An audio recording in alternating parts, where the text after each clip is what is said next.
Natural hair colour కోసం చూస్తున్నారా? అయితే Anoos henna and black expert వాడండి. నమస్కారం, మీరు చూస్తుంది సుమన్ టీవీ. నేను మీ కీర్తి. సంకష్టహర చతుర్థి. మరి మనందరి జీవితాల్లో కొద్దో గొప్ప ఏదో ఒక సంకటం ఉండే ఉంటుంది. ఈ రోజుని ఎలా సద్వినియోగం చేసుకుంటే బాగుంటుందో తెలియజేయడానికి ప్రముఖ ఆస్ట్రాలజర్ నందిబట్ల శ్రీహరి శర్మ గురుగారు ఉన్నారు. నమస్తే గురుగారు. వాగర్థావివ సంపృక్తౌ వాగర్థ ప్రతిపత్తయే జగతః పితరౌ వందే పార్వతీ పరమేశ్వరౌ ఆదిత్యాయ చ సోమాయ మంగళాయ బుధాయ చ గురుశుక్ర శనిభ్యశ్చ రాహవే కేతవే నమః. శృంగేరి జగద్గురు పీఠాధిపతులకి, కంచి పీఠాధిపతులకి నమస్కారములు తెలియజేసుకుంటూ కార్యక్రమాన్ని ప్రారంభిద్దాం. గురుగారు, నిజంగా ఒక్కొక్కసారి పిలిస్తే పలికే దేవుళ్ళు ఆ గణపయ్య కూడా అనిపిస్తూ ఉంటారు. సో ముఖ్యంగా ఇట్లా సంకష్టహర అని ఎవరికి లేదు, ఆయనకే ఉంది పేరు. ఎలాంటి సంకష్టాల నుంచి అయినా బయటికి తీసుకురాగలడు చాలా సునాయాసంగా.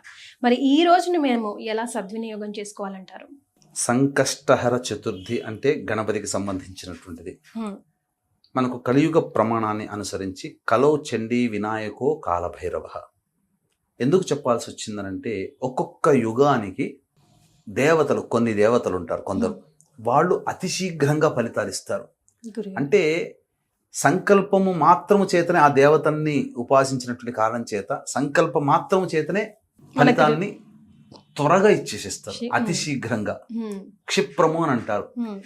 అలాగే అతి శీఘ్రంగా ఫలితాలు ఇచ్చేటువంటి వాడు గణపతి. అందుకే ఆయనకి క్షిప్ర గణపతి అని అంటారు. క్షిప్ర అంటే తొందరగా, స్పీడ్. ఇక్కడ మనము చెప్పుకోదగినటువంటిది, ఈ కలియుగంలో చండి, గణపతి, కాలభైరవుడు, ఈ ముగ్గురు అతి శీఘ్రంగా ఫలితాలు ఇస్తారు. కాబట్టి ప్రతి సంకష్టహర చతుర్థి అంటే ప్రదోషకాల సమయానికి చవితి తిథి అందున బహుళ పక్షంలో ఉండాలి. పౌర్ణమి వెళ్ళిన చవితి తిథే బహుళపక్షం. మరి ఈ రోజు ఏ టైంలో ఉంది? కానీ మీరు గమనించుకుంటే వినాయక చవితి మాత్రం అమావాస్య వెళ్ళిన చవితికి చేస్తే అది వరద చతుర్థి అని అంటారు. ఈ మిగతా చతుర్థులు అమావాస్య కంటే పౌర్ణమి వెళ్ళినటువంటి చవితి తిథి రోజున చేస్తారు. అది ప్రదోషకాల, సాయంకాల ప్రదోషకాల సమయంలో చవితి ఉండాలి. అవునండి గురుగారు, అది నియమం. అమావాస్య వెళ్ళిన తర్వాత వచ్చేది వరద చతుర్థి, అది వినాయక చతుర్థి. కానీ పౌర్ణమి వెళ్ళినటువంటి చతుర్థి ప్రదోషకాల సమయంలో ఉండాలి, అది సంకష్టహర చతుర్థి అని అంటారు. ఈ సంకష్టహర చతుర్థి విధిగా ఆచరించినటువంటి వాళ్ళకి నా అనుభవంలోనమ్మా చాలా మంది ఫలితాలు పొందిన వాళ్ళు ఉన్నారు. ఇప్పటికీ కూడా అది మేము చేస్తున్నామని చెప్పుకోరు, కానీ సంతోషి మాతా వ్రతము, వైభవ లక్ష్మీ వ్రతము, అలాగే ఎలా అయితే దత్తాత్రేయ ఆరాధన, గురు వ్రతం ఎలా అయితే చేస్తారో ఇది కూడా చేస్తున్నారు. అవును గురుగారు, ఉప్పు లేకుండా తినాలంట కదా ఈ రోజు.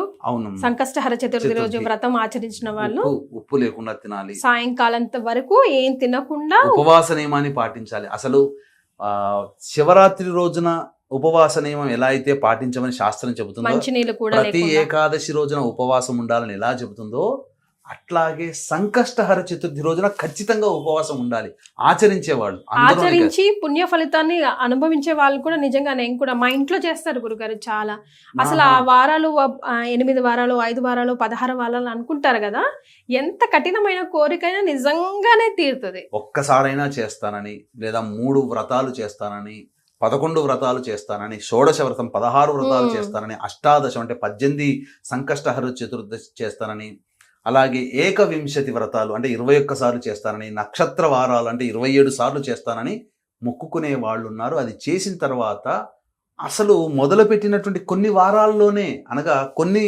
నెలల్లోనే వాళ్ళ సంకల్పం నెరవేరుతుందమ్మా. అది గణపతి యొక్క అనుగ్రహం, మరి మహిమ ఏమో అది. అందుకనే దానికి ఖచ్చితంగా కొన్ని నియమాలు పాటించాలి, స్ట్రిక్ట్ గా చేయాలి. కాకపోతే చక్కగా పొద్దున్నే లేచి కాలకృత్యాదులు తీర్చుకొని చక్కగా జిల్లేడు గణపతి కానీ, ఇత్తడి గణపతి కానీ, లేకపోతే స్ఫటిక గణపతి కానీ, లేదా పాదరసం రసగణపతికి కానీ, లేదా ఇవేవీ లేవండి, మామూలు ఒక చిత్రపటానికైన గణపతిని పెట్టుకొని, అంటే ఆ చెక్కపీట బల్లపీట మీద తెలుపు వస్త్రం కానీ, ఎర్రటి వస్త్రం కానీ, లేకపోతే ఆకుపచ్చ రంగు వస్త్రం కానీ, లేదా విస్తరాకు, తమలపాకు ఏదైనా పెట్టుకోవచ్చు.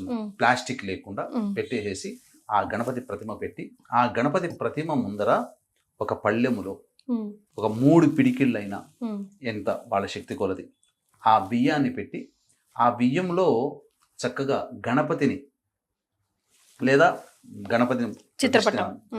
చిత్రపటం కానీ పెట్టుకొని ఉమ్, చక్కగా ఆ ముడుపు కట్టాలి, మూట కట్టాలి ఆ బియ్యాన్ని.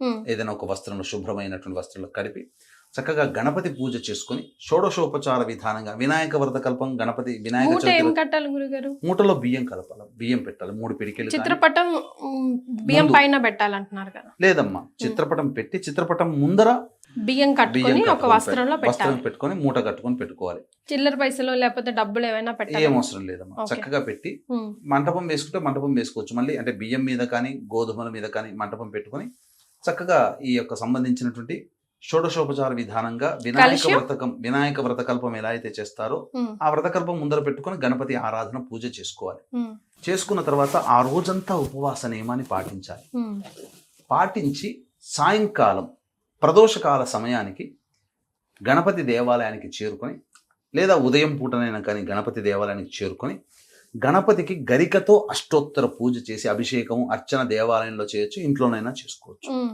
చేసి ఆ రోజంతా ఉపవాసం ఉండాలి. ఉమ్, ఉండి గణపతి నామాన్ని స్మరించుకుంటూ ఉండాలి. ఉమ్, సాయంకాల ప్రదోషకాల సమయంలో ఉమ్, చక్కగా విధి విధానంగా ఈ స్వామిని మళ్ళీ అర్చించాలి. ఉమ్, అయితే ఈ లోపల ఈ సంకష్టహర చతుర్థి రోజున ఉమ్, చాలా మంది ఏం చేస్తారంటే మోదుగలతో ఇవి ఉంటాయి కదమ్మా, ఉమ్, గణపతి ఇష్టమైన. మోదకాలు ఉమ్, ఆ మోదకాలతో హోమం చేస్తారు, ఉమ్, లేదా కుడుములు నైవేద్యంగా పెడతారు తయారు చేసి. ఉమ్, లేదు గణపతి హోమం విశేషంగా చేస్తారు ఉమ్, గరికతో కానీ. లేదు అష్టద్రవ్యములు అని అంటారు, అంటే కొబ్బరి పొడి, అటుకులు, బెల్లము, పుట్నాలు, ఉమ్, అలాగే మిశ్రి, ఇవన్నీ కలిపినటువంటి ద్రవ్యములతో గణపతికి హోమం చేస్తారు. చాలా విశేషం. ఉమ్, గరికతో కలిపి చేస్తారు, విశేషమైనటువంటి ద్రవ్యం అది. అది చేయడం ద్వారా ఆ గణపతి అనుగ్రహం శీఘ్రంగా కలుగుతుంది. ఆ హోమ తదనంతరం ఉపవాసం ఉంటారు. సాయంకాలానికి విధిగా ఒక నియమాన్ని పాటించాలి. ఉమ్, దీనికి సంబంధించినటువంటి గాథ కూడా ఉందమ్మా. గురుగారు. వీక్షించేటువంటి ప్రేక్షకులు కూడా గమనించాల్సింది ఏంటంటే, ఈ ఆషాఢమాసం అమావాస్య పునరుసు నక్షత్రమేమో పగలు, రాత్రేమో పుష్యమి నక్షత్రం. పగలు ఒక విధానమైనటువంటి యోగము, రాత్రి అద్భుతం. మళ్ళీ ఈ సంవత్సరం పుష్యమి నక్షత్రంతో కూడుకున్న అమావాస్య లేదండి. ఉమ్, కావున అది శివాజ్ఞ మేర విశ్వేశ్వరుడు పిలిపించుకున్న కాశీ క్షేత్రంలో ఉంటున్నాం ఒక వారం 10 రోజుల పాటు. అప్పుడు ఆ సమయం అమావాస్య వచ్చింది కాబట్టి మీ కుటుంబ సభ్యుల యొక్క అనగా మామూలు సందర్భాలలో ఎక్కడ ఒక్క కాశీ క్షేత్రం తప్ప ఎక్కడ పిండ ప్రదాన కార్యక్రమం చేసినా వసురుద్ర ఆదిత్య రూపంలో పితృదేవతలకు వెళుతుంది. కానీ కాశీ క్షేత్రంలో పిండ ప్రదానం జరుగుతుందంటే సాక్షాత్తు యముడే పంపిస్తాడు పితృదేవతని, వెళ్ళి మీ వాళ్ళ కార్యక్రమాన్ని జరిపిస్తున్నారు, ఆ పుణ్యఫలం తెచ్చుకో అని చెప్పి. కాబట్టి చక్కగా బ్రాహ్మణులను కర్తగా పెట్టి మంత్ర సహితముగా మీ పితృదేవతల ఆత్మతృప్తి కోసం, పుణ్యలోకాలు గతించడం కోసం పిండ ప్రదాన కార్యక్రమాలు ఇరువైపులా 3 తరాల్లో ఉన్నటువంటి వారి ఆత్మతృప్తి కోసం పిండ ప్రదాన కార్యక్రమాలు, తర్పణాది కార్యక్రమాలు చేయించడం జరుగుతుంది. అలాగే రాత్రిపూట అమావాస్య పుష్యమి నక్షత్రం కాబట్టి ఉగ్రదేవతలకి సంబంధించినటువంటి అంటే జాతకరీత్యా అన్ని రకాల దోషాలు తొలగిపోవాలి, సర్వదోష నివారణ అనేటువంటిది చేయించడం జరుగుతుంది. అందులో వారాహి, ప్రత్యంగిర, బగలాముఖి, రాజశ్యామల, సుదర్శనం హోమాదులు సశాస్త్రీయంగా జరిపించడం జరుగుతుంది. అవకాశం ఉన్నవాళ్ళు కార్యక్రమ తదనంతరం కాంటాక్ట్ చేసి 2 కార్యక్రమాల్లో గోత్రనామాదులు నమోదు చేసుకోవచ్చు. ఇక సంబంధించినటువంటిది ఏంటంటే క్లుప్తంగా తెలియజేస్తాను. ఇంద్రుడికి సంబంధించి ఇంద్రుడు ఒక విశేషమైనటువంటి గణపతి భక్తుడిని సందర్శించుకుని తిరుగు ప్రయాణం అవుతుంటే విశ్వరూపుడు అనే రాజు పరిపాలించే నగరం గుండా వెళుతున్నప్పుడు విమానం మధ్యలోనే ఆగిపోతుంది.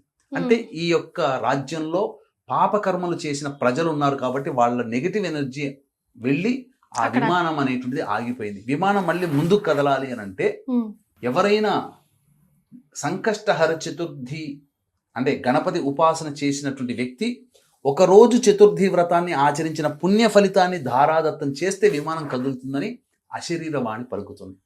ఆ సందర్భంగా చాటింపు వేయిస్తే ఎవ్వరూ కూడా వ్రతాన్ని ఆచరించినటువంటి వాళ్ళు కనబడలేదు. అయితే వింతగా ఒక స్త్రీ శరీరం తీసుకుని కొంతమంది యమభటులు, ఆ స్త్రీ శరీరం దగ్గర యమభటులు, గణపతి శిష్యులు, గణపతి పరివారం వాదులు ఆడుకుంటున్నారు. ఇది మా లోకానికి వెళ్ళాలి, లేదు ఈ అమ్మాయి ప్రతిగుణంగా ఒక్క పుణ్యం చేయలేదు, నరకానికి పోవాల్సిందే, లేదు తెలిసో తెలియకో చతుర్థి రోజున ఉపవాసం ఉండి ఆచరించి గణపతికి నమస్కారం చేసుకుంది కాబట్టి గణపతి లోకానికి పోవాలి అని. ఈ యొక్క మాట విని ఆ విశ్వరూపుడు చేద్దామనంటే ఆ స్త్రీమూర్తి చనిపోయింది కదా, అందుకని ఏం చేయలేకపోతాడు. ఇంద్రుడు కూడా నిశ్చేష్టుడైపోతాడు, నేను ఎలా వెళ్ళాలి మళ్ళీ తిరిగి ప్రయాణం అని. కానీ వాదులాటలో గణపతి సైనికులే గెలుస్తారు కాబట్టి గణపతి లోకానికి తీసుకుని వెళ్తుంటే ఆ యొక్క విమానం గుండా ఆ యొక్క స్త్రీ శరీరం శవం వెళుతుంది. గాలి తాకినటువంటి ఆ స్త్రీ శరీరాన్ని కనుక తెలుసో తెలియకో ఈ గణపతి వ్రతాన్ని ఆచరించి గణపతికి పూజ చేసినటువంటి పుణ్య ఫలితం పొందిన ఆ స్త్రీమూర్తి తీసుకుని వెళుతున్నటువంటి భటులు గణపతికి సంబంధించినటువంటి సైనికులు ఎవరైతే ఉన్నారో పోతూ ఉంటే ఆ స్త్రీమూర్తిని తాకినటువంటి గాలి వెళ్ళి ఆ విమానానికి తగలడం వల్ల ఆ విమానంలో చైతన్యం వచ్చి విమానం కదులుతుంది. అంటే వ్రతాన్ని ఆచరించిన వ్యక్తికి స్వర్గం ఎలా అయితే కలిగిందో ఆ వ్రతాన్ని ఆచరించిన వ్యక్తికి తాకిన గాలి కూడా గొప్ప శక్తివంతంగా పనిచేసింది. అంటే దీని అర్థం ఇటువంటి వ్రతాన్ని ఆచరించడం వల్ల ఎంతటి పుణ్య ఫలితాన్ని ఎంత గొప్ప యోగాన్ని పొందుతారో మనకు దీని ద్వారా తెలుస్తుంది. కాబట్టి చక్కగా ఈ వ్రతాన్ని ఆచరించి సాయంకాలం ప్రదోషకాల సమయంలో చక్కగా మళ్ళీ చంద్రుణ్ణి దర్శనం చేసుకుని ఇంటికి వచ్చి ఆ 3 పిడికెళ్ళు బియ్యం వేసినటువంటి ఉంది కదమ్మా, దాన్ని పాయసాన్నం బెల్లముతో కూడుకున్నటువంటి పాయసాన్నాన్ని నైవేద్యంగా చేయాలి. చేసి ఆ స్వామికి నైవేద్యంగా పెట్టి కుటుంబ సభ్యులు భుజించినట్లయితే ఆ రోజంతా ఉపవాసం చేసిన ఫలితం దక్కుతుంది.